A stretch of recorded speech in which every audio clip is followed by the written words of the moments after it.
नमस्कार मित्रों, भगवत चर्चा में एक बार फिर आप सबका स्वागत है। हम लोग भगवत गीता के छठे अध्याय आत्म संयम योग पे चर्चा कर रहे हैं। और मित्रों, हम लोगों ने यह जाना कि भगवान श्री कृष्ण अर्जुन को इसी अध्याय से अध्यात्म के प्रयोगात्मक पक्ष को समझाना शुरू करते हैं। पांचवें अध्याय तक तो सैद्धांतिक पक्ष पे चर्चा करते आए हैं, लेकिन प्रयोग में, जीवन में वह सत्य जिसकी चर्चा 5 अध्याय तक में किया, दूसरे अध्याय 11वें श्लोक से, उसको जीवन में कैसे उतारा जाए, कैसे अनुभव किया जाए, उसका प्रयोग, उसका तरीका बताया।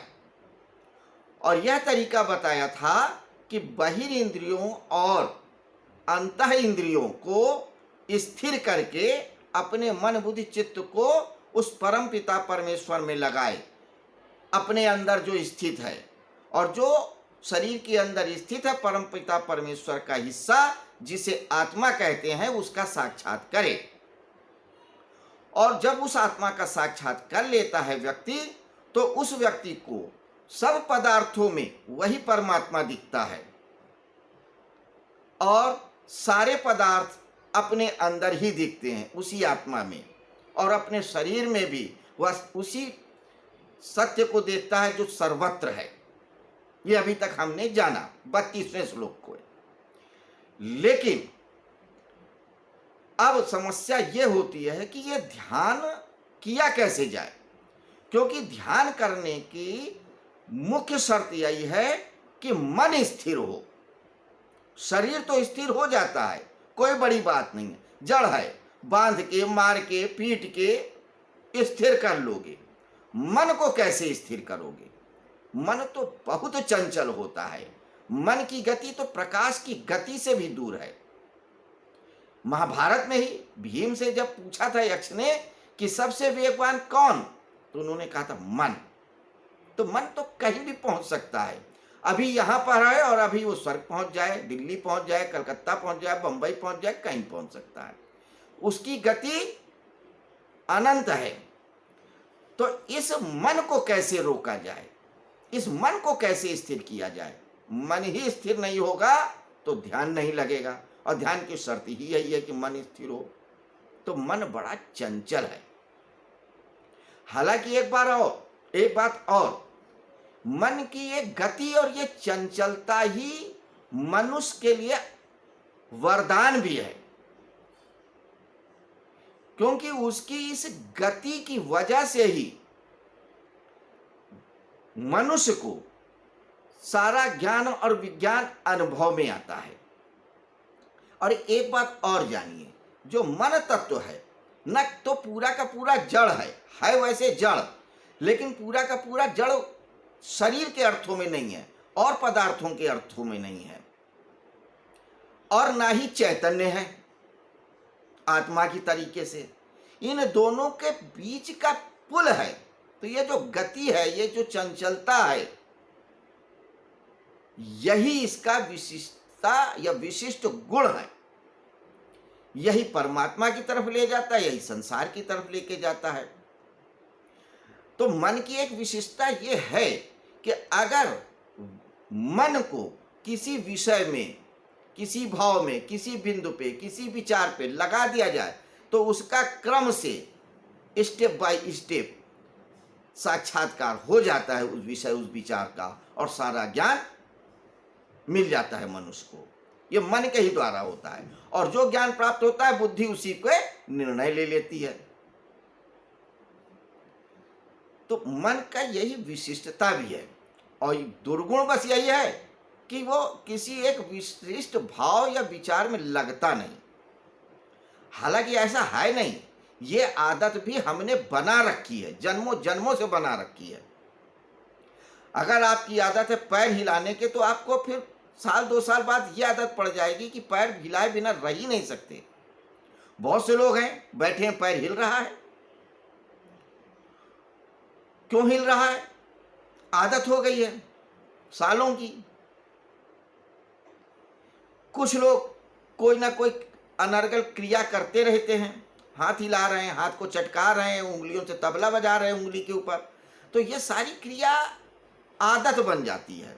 तो ये शरीर भी फिर स्थिर नहीं रहेगा, ध्यान में बैठोगे शरीर स्थिर नहीं रहेगा, आपका पैर हिलने लगेगा, तो ये तो जड़ है, तो मन तो उससे ज्यादा चंचल है, लगेगा ही नहीं।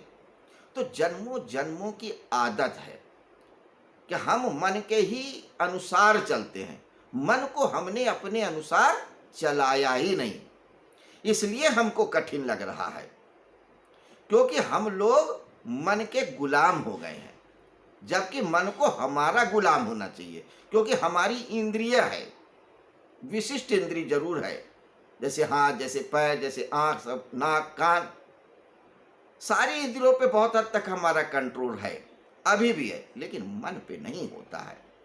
वर्षों वर्षों की आदत हो गई है, मन को हमने अपना मालिक बना लिया है। बड़े खुश होते हैं बहुत से लोग ये कह के, यार मेरा तो जो मन होता है मैं वही करता हूं। ठीक है, करो। अगर तुमको गुलाम के अंडर में रहने में मजा आता है तो रहो। बहुत से लोग होते हैं, उनके बड़े बड़े व्यापार होते हैं, लेकिन उनके मैनेजर और नौकरों के ऊपर आश्रित हो जाते हैं। जब तक वो नौकर हाथ नहीं लगाएंगे, नौकर सलाह नहीं देंगे, तो उनका व्यापार चल नहीं सकता है।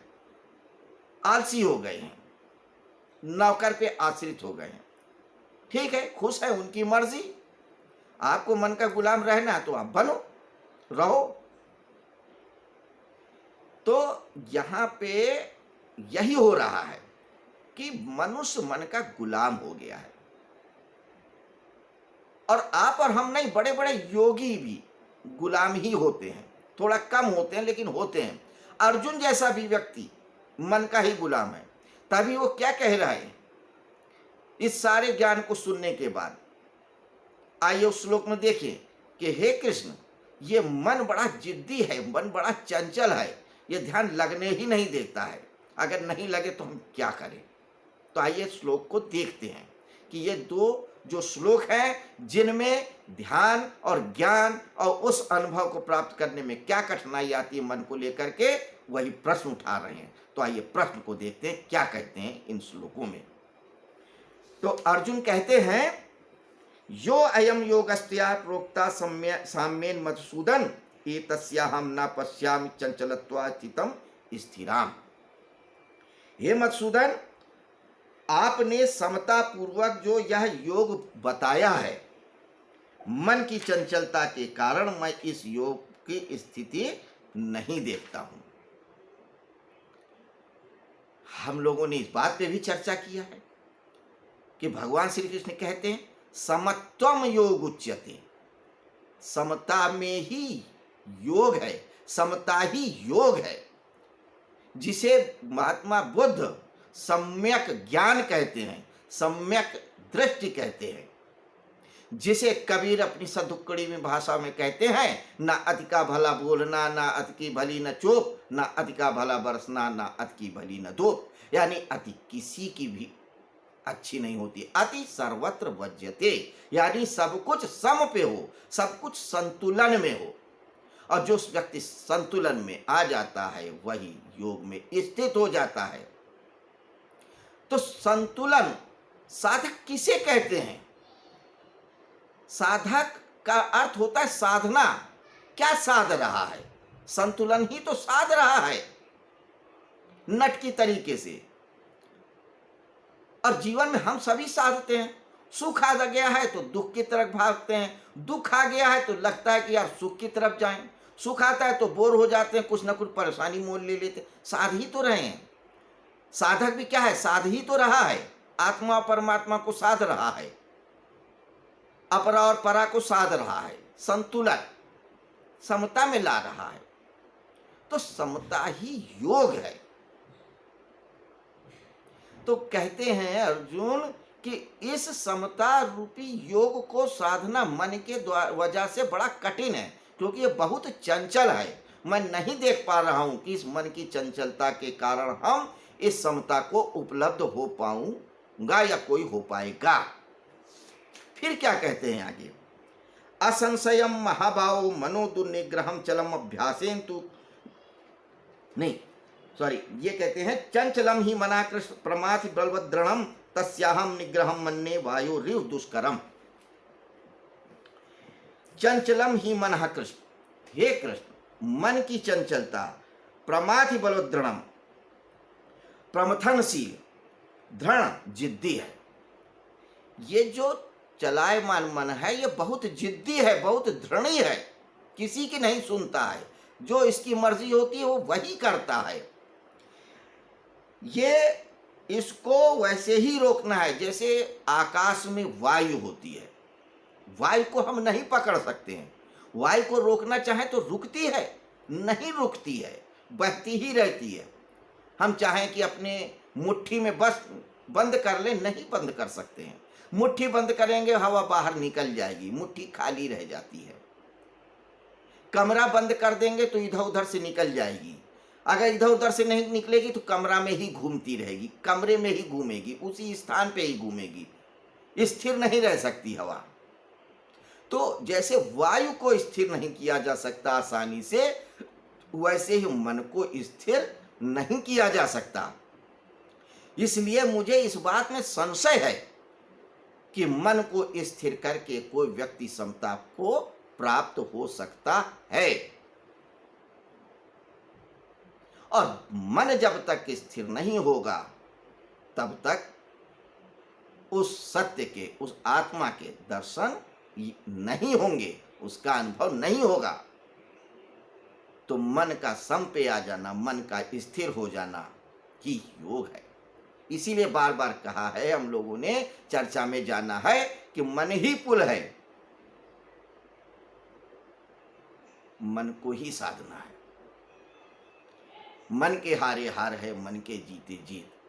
तो जिस दिन मन को जीत लिया सब कुछ जीत लिया, मन को जान लिया सबको जान लिया, मन को स्थिर कर लिया आत्मा को जान लिया। लेकिन मन को ही साधना मुश्किल है।